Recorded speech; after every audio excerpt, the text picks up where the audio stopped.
अस्सलामुअलैकुम। Welcome to Usama Writes. उम्मीद है आप सब खैरियत से होंगे।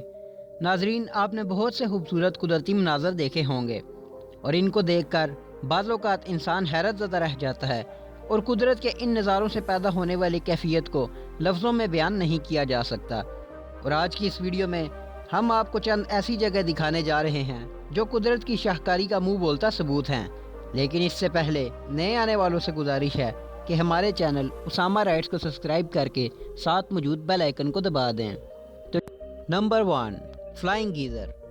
फ्लाई गीज़र, जिसे फ्लाई रेंज गीज़र के नाम से भी जाना जाता है, जो कि वाशे काउंटी में वाक़ है, ये एक गर्म पानी का चश्मा है और ये तकरीबन 5 फुट ऊंचा और 12 फुट चौड़ा है। ये 1916 में बनाया गया था। 1916 में जब वहाँ के लोगों को खेती बाड़ी के लिए पानी की ज़रूरत थी तो पानी निकालने के लिए वहाँ ड्रिलिंग की गई, तो वहाँ से जियोथर्मल पानी निकल आया। ठंडे पानी की जगह उबलता हुआ पानी निकला और इस पानी का टेम्परेचर 93 डिग्री सेल्सियस था। इस वजह से इसका काम वहीं रोक दिया गया। 1964 में दोबारा ड्रिलिंग की गई, लेकिन नतीजा पहले जैसा ही था। गर्म पानी के इस चश्मे से कुछ अरसे बाद चट्टानें निकलना शुरू हो गईं, जिससे सतह पर पहाड़ियाँ वजूद में आने लगीं। बाहर में स्कूबा डाइविंग के लिए मशहूर द ग्रेट ब्लू होल एक बहुत बड़ा स्किन होल है जो बिलीज सिटी से 70 किलोमीटर दूर है।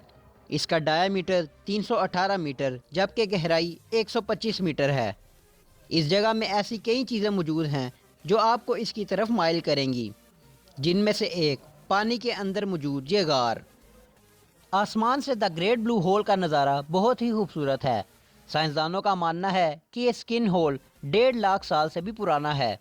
साइंसदानों का ये भी मानना है कि जब ये होल वजूद में आया उस वक्त समंदर काफ़ी कम था। जैसे ही समंदर दोबारा उठने लगा तो ये गार पानी के अंदर समा गई। इस ब्लू होल को फ्रांसीसी साइंसदान जैक कोस्टो ने पहली बार देखा, जो अपने समुद्री दौरे के दौरान यहाँ पहुँचे और पहली बार इस होल को देखा। इसके बाद काफ़ी साइंसदानों ने इस जगह का दौरा किया और ये जगह काफ़ी मशहूर हो गई। ये एक इंतहाई खूबसूरत जगह है और इसको देखने के लिए हर साल लाखों स्कूबा डाइवर्स यहाँ आते हैं। यहाँ कई तरह की मछलियाँ भी मौजूद हैं। अगर आपको भी तैरने का शौक़ हो तो ये जगह आपके लिए बेहतरीन साबित हो सकती है। Number 3, National Forest Park of Zhangjiajie. Zhangjiajie वुत्से चीन के शुमाली सूबा हनान में वाक़ है। ये शंघाई और बीजिंग दोनों से 1000 किलोमीटर दूर है।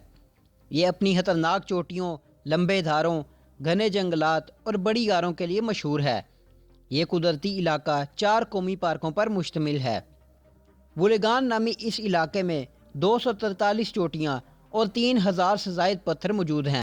वुलेगान में 40 गारें भी मौजूद हैं, जिनमें बहुत से कीमती ज़खायर हैं और यहाँ 2 कुदरती पुल, ब्रिज ऑफ इमोर्टल्स और ब्रिज अक्रॉस द स्काइज़ हैं। यहाँ का मौसम साल भर नम रहता है। अगस्त 2016 में मशहूर चाइनीज़ ग्लास ब्रिज भी यहाँ बनाया गया, जो दुनिया का सबसे ऊंचा और सबसे लंबा 300 मीटर पैदल चलने वाला ग्लास ब्रिज है। नंबर 4, रेड सी बीच, पेंजिन, चाइना। नाज़रीन ग्रामी, अगर आप पेंजिन शहर के जनूब मगरिब में पाए जाने वाले इस कुदरत के शाहकार को देखना चाहते हैं, जिसको 1984 में चाइना की हुकूमत ने एक बाकायदा सैरगाह की शक्ल दी, तो आपको सबसे पहले पेंजिन शहर पहुंचना होगा, जहां आप चाइना की किसी भी शहर से बजरिया बस या ट्रेन पहुंच सकते हैं। यहां पहुंचने के बाद आप इस दिलफरेब मंजर से लुत्फ़अंदोज़ हो सकेंगे, जहां हद नज़र तक फैले हुए सुर्ख घास के मैदान, इनके दामन में तिरछी लकीरों के बने हुए रास्ते आपको हसीन मंजर पेश करेंगे। इस हुस्न की असल वजह वहाँ मौजूद सीप वीड्स नामी वो पौधे हैं जिसके सुर्ख फूल इस बीच की खूबसूरती हैं। इस फूल को सुर्ख पीच भी कहा जाता है। लेकिन आपको ये जानकर हैरत होगी कि यह सुर्ख पौधा मौसम बहार में सब्ज़ लिबास ज़िबे-तन कर देता है, जबकि मौसम गर्मा के आगाज़ में यह पौधा फिर अपना रंग बदलना शुरू कर देता है। तकरीबन 400 परिंदों की इकसाम इस बीज पर पाई जाती हैं। मकामी तौर पर इस इलाके को मछलियों और चावलों का घर भी कहा जाता है। यहाँ उगने वाले चावल इतने शानदार होते हैं कि इन्हें 2008 में दुनिया के बेहतरीन चावल होने का एजाज़ मिला। तो आज तक के लिए इतना ही। वीडियो को लाइक, शेयर और हमारे चैनल उसामा राइट्स को सब्सक्राइब करके साथ मौजूद बेल आइकन को दबा दें। Thanks for watching.